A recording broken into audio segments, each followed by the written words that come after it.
Et si on en parlait? Alimentation.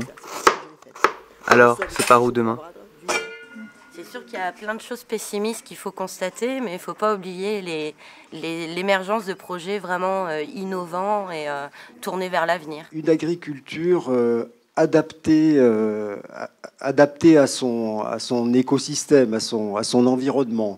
Une agriculture qui jouerait sur les interactions entre la vie dans le sol, les plantes, le climat, etc., les insectes, bref.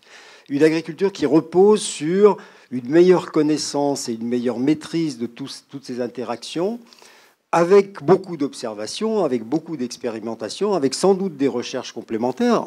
Mais on voit quand même que ça fonctionne pas si mal. Et donc effectivement, on va avoir localement des choses qui vont reprendre forme, des gens qui vont prendre conscience de ce qu'ils faisaient et qui veulent revenir à quelque chose de plus raisonné et raisonnable, mais malheureusement c'est des initiatives locales et pas encore une idée, une pensée nationale ou européenne. Est-ce qu'on arriverait à fournir tout le monde avec justement ces garanties de qualité, d'artisanat?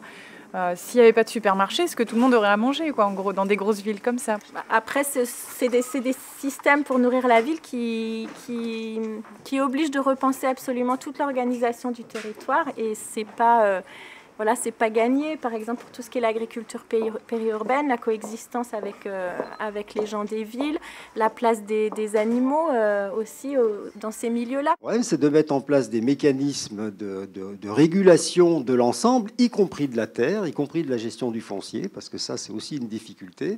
Il y a à mettre en place des mécanismes de gestion des marchandises, des ressources, de la biodiversité, de la terre, du rapport entre l'urbanisation et les terres disponibles, etc. Il y a besoin d'une traduction administrative, politique, qui permette que ça se mette en place à une échelle un petit peu importante. Et c'est très intéressant de voir que finalement, nos comportements conditionnent des tas de choses qu'on défend par ailleurs, en se disant qu'on pourrait peut-être évoluer dans nos comportements sans que le reste change. Mais ça, c'est pas vrai. Elle a fortement raison de nous dire, si on change nos comportements, on change la biodiversité et on change des tas d'autres choses à la vie globale.